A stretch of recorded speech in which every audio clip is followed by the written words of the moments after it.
আসসালামু আলাইকুম। শুধু লিল্লাহি তাকবীর বলার জন্য তাহিরি হুজুর কি সুন্দরভাবে বুঝিয়ে দিলেন ওয়াহাবি মৌলবীকে। দেখুন। লিল্লাহি তাকবীর, লিল্লাহি তাকবীর। তাহিরি সাহেবের আগমন। লিল্লাহি তাকবীর কইবেন, নারায়ে তাকবীর কইবেন কোন? আমরা তো আল্লাহরে মানি না। আমরা নারায়ে রিসালাত তো কোন, আমরা তো নবীরও মানি।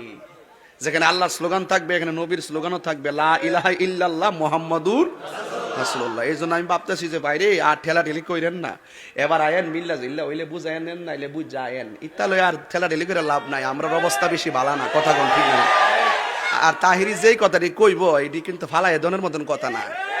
ওইলা আমারে বুঝায় নিবেন, নাইলে আমরা বুঝাইবেন। এই যে আজকে আমরা মাহফিল করছি, আমার পূর্বে যিনি ওয়াজ করছেন তিনি কইছেন লিল্লাহি তাকবীর কইছেন, নারায়ে তাকবীর কইছে আরেকজন, নারায়ে রিসালাতটা কইলে অসুবিধা ছিল না। ওই যে বুঝছি এটা আগের থেকে চললে সেদিকে হয়তো এটা চলতেছে আর কি। ইত্যা আস্তে আস্তে কমতাছে দিককেই তো এক মাহফিলের দুই শ্রেণীর হুজুর আয়া বইছি। তখন আপনারা কিন্তু ঠেলা লিলে কইরেন না, ঠিক আছে? আমরা কিন্তু উনিও কয়ে গেছে, আমি কইলাম কইতাছি। দেখবেন চা ওই যে কুড়ি সময় ফাইল এলে দেখবেন আবার দুইজন চা খামো ফাদ। আপনারা ফেসবুকে ঠেলা লিলে করেন না। আমরা হুজুর আলোচনা করে এটা ঠিকঠাক করবো, এটা কোনো ব্যাপার না। ওয়াহাদানিয়াতের স্লোগান, রিসালাতের স্লোগান। লা ইলাহা ইল্লাল্লাহ এটা হলো ওয়াহাদানিয়াতের স্লোগান, মুহাম্মদুর রাসূলুল্লাহ এটা হলো রিসালাতের স্লোগান। কথা বলেন ঠিক না বেঠিক? ইত্যা নিয়ে আর ঠেলা ঢিলে দরকার নাই। আসেন আমরা আল্লাহরও মানি, রসুলরও মানি, লা ইলাহা ইল্লাল্লাহ মুহাম্মাদুর। তো এটা কোনো অসুবিধা হইছে? তো এখানে কালিমা পড়তেছি, স্লোগান দিলে অসুবিধা কি? কোনো অসুবিধা নাই, কেউ বলেও নাই যে অসুবিধা আছে। আলহামদুলিল্লাহ আমরা আস্তে আস্তে এগুলোর মডিফাই হচ্ছে। আলহামদুলিল্লাহ জোরে কর না, আরো বড় করে কর না আলহামদুলিল্লাহ। তবে আসেন, এই কসবা কিন্তু আমার এলাকা, কসবা কিন্তু আমার এলাকা। আমরা এই ব্রাহ্মণবাড়িয়া সদর, এটি হলো কসবা। আমরা কসবাতে এমন একজন মন্ত্রী মহোদয় পাইছি যিনি মাটি ও মানুষের নেতা, অত্যন্ত সহজ সরল মানুষ। কথা কন ঠিক না বেঠিক? তো এটা কসবার একটা গৌরব না? সারা বাংলাদেশের আইনমন্ত্রী না?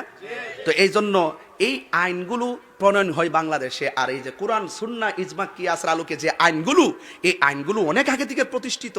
এই প্রতিষ্ঠিত আইনগুলোর বিপরীতে গেলে তাহলে আমরা তো তাদের মতন সেই জ্ঞান অর্জন করতে এখনো পারি নাই। আমরা তাদেরকে ফলো করে চলবো। কথা বলেন ঠিক না বেঠিক? তবে যেই কথা বলছিলাম, সুদকুর আসেনি, এখন থেকে সুদ চলবো না ঘুষ চলবো? কিতা কইছে? দুটোই বন্ধ হইব, দুটোই বন্ধ হইব। তাইলে আল্লাহ যেন কবুল করে, আমিন কোন। আমার যুবক ভাইয়ারা, there is no god but Allah, Muhammad is the messenger of Allah. Allah ছাড়া কোনো মাবুদ নাই, নবী ছাড়া কোনো উপায় নাই। নবী হলো আল্লাহ দেখার আয়না। জোরে কন্যা সুবহানাল্লাহ। মরে যাওয়া লাগবে, কেউ থাকবে না, এমন একটা ঘরে যাওয়া লাগবে যে ঘরের নাম হলো কবর। ওই কবর কি আমাদের আসল ঘর না নকল ঘর?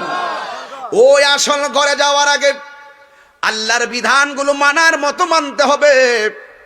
বাজার আছে না আমাদের দেশে? বাজার আছে না নাই? এবার দেখলাম কুড়ি সমনিতে সবচাইতে বড় গরুর বাজার।